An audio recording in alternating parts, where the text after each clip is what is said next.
একজন আপোষহীন নেত্রী, উনি রাজনীতির ঊর্ধ্বে, বাংলাদেশের অনেকটা গণতন্ত্রের একটা সিম্বল উনাকে বলা হয়, এবং দীর্ঘদিন উনি একটা গৃহবধূ থেকে এসে একজন সফল রাষ্ট্রনায়ক হিসাবে নিজকে আবির্ভূত করেছেন। এবং কবির ভাষায় বলতে হয়, কেউ কথা রাখেনি কিন্তু খালেদা জিয়া কথা রেখেছিলেন।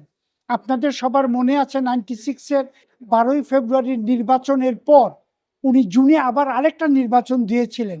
অথচ আমরা দেখি বাংলাদেশে ক্ষমতায় যারা অসীন হন, ক্ষমতায় যারা সমাসীন হন, তারা কেউ কথা রাখে না। কিন্তু খালেদা জিয়া কম কথা বলতেন, বেশি শুনতেন।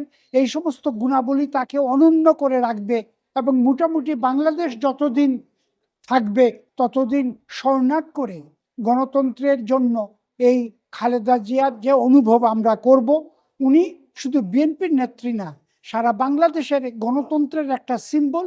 এবং নিজের পরিবার পরিজনের মায়া ত্যাগ করে, নিজের জীবনের মায়া ত্যাগ করে দেশ ছেড়ে উনি বলছেন, আমি কোথাও যাব না, আমার যাবার জায়গা নেই।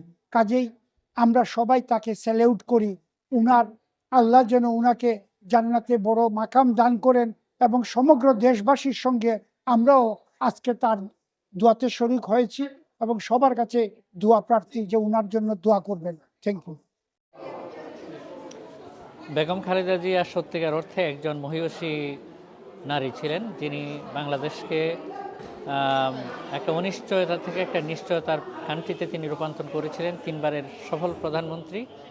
এবং তিনি শুধু এটা না, তার আপোষহীনতা, তার লোভহীনতা এবং মানুষের প্রতি তার যে ভালোবাসা, দেশের প্রতি তার যে ভালোবাসা, এটা কিন্তু আসলে আজীবন পর্যন্ত বাংলাদেশে জনগণ তাকে সবসময় স্মরণ করবে। এবং আমার বিবেচনায় তার মতো আপোষহীন নেত্রী, এবং যিনি ট্রুলি দেশকে ভালোবেসেছেন, এবং তিনি কিন্তু তার সমস্ত স্বজন হারানোর পরেও তাকে যখন বিভিন্ন চ্যালেঞ্জ তার সামনে আসছে, কিন্তু তিনি দেশ থেকে নিজে বাইরে যাওয়ার অপশনকে তিনি গ্রহণ করেননি। এটা আমাকে সবচেয়ে বেশি আকৃষ্ট করেছে, যে বাহিরে তার চিকিৎসার জন্য, বাহিরে তার প্রবাসে এক্সাইলের জন্য তার অনেক সুযোগ তাকে অফার করা হয়েছে, তিনি সেটা প্রত্যাখ্যান করেছেন। তিনি বলেছেন, এই মাটি আমার, এই দেশে আমি জন্মগ্রহণ করেছি, এবং আমাকে এর বাইরে আমার আর দ্বিতীয় যাবার কোনো জায়গা নেই। এইটা আমার মনে হয় যে এর চেয়ে একজন সত্যিকার নেতার এই বক্তব্য এটা, এবং জনগণ এই জন্যই তাকে ভালোবাসে।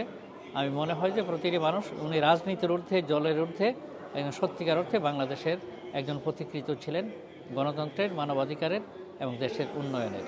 তার মাগফিরাত কামনা করছি আমি।